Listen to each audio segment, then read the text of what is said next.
بسم اللہ الرحمن الرحیم۔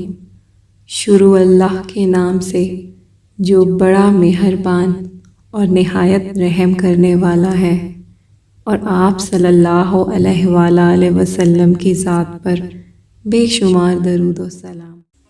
حضرت خواجہ معین الدین چشتی رحمۃ اللہ علیہ ہندوستان تشریف لائے تو اس وقت آپ کے خلیفہ اکبر قطب الدین بختیار کاکی رحمۃ اللہ علیہ بھی آپ کے ہمراہ تھے۔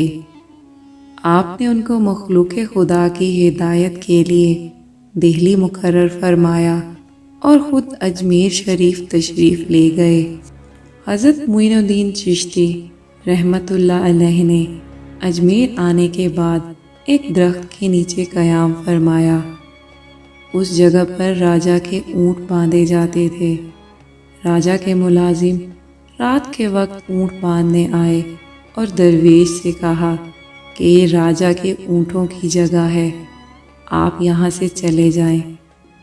آپ نے فرمایا کہ یہاں راجا کے اونٹ بیٹھے رہیں گے۔ آپ وہاں سے انا ساگر کے کنارے چلے گئے۔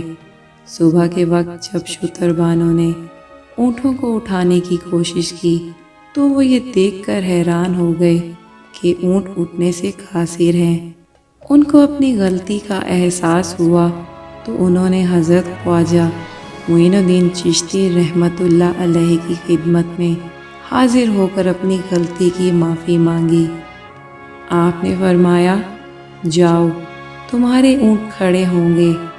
شتربان وہاں سے واپس آئے تو دیکھا کہ اونٹ کھڑے ہیں۔ راجا نے جب یہ کرامت سنی تو وہ بہت حیران ہوا۔ انا ساگر ہندوؤں کے ایک تالاب کا نام تھا۔ انا ساگر تالاب کے گرد ہندوؤں کے بے شمار مندر تھے۔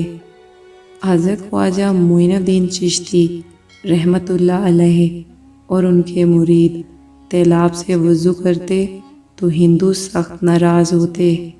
انہوں نے راجا سے فقیر کی شکایت کی۔ پرتھوی راج پہلے ہی اپنی ماں کی پیشن گوئی کی وجہ سے پریشان تھا، جو علم نجوم کی ماہر تھی، جس نے کہا تھا کہ ایک فقیر کے آنے پر اس کا زوال شروع ہوگا۔ پرتھوی راج کے سپاہی ہتھیار لے کر حضرت خواجہ معین الدین چشتی رحمۃ اللہ علیہ کے پاس آئے۔ ان لوگوں کے ارادے دیکھ کر آپ نے مٹھی بھر خاک آیت الکرسی پڑھ کر ان کی جانب پھینکی۔ جس پر خاک پڑی وہ پاگل ہو گیا اور اس کا جسم خشک ہو گیا۔ ہندو بھاگ کر راجا کے پاس پہنچے اور ساری بات بتائی۔ راجا نے ہندوؤں کے بڑے جادوگر محنت رام دیو کو بلایا اور درویشوں کو اجمیر سے نکالنے کے لیے بھیجا۔ حضرت خواجہ معین الدین چشتی رحمۃ اللہ علیہ کی نگاہ اس پر پڑی تو اس کی حالت تبدیل ہو گئی اور وہ دائرہ اسلام میں داخل ہو گیا۔ آپ نے اس کا نام شادی دیو رکھا۔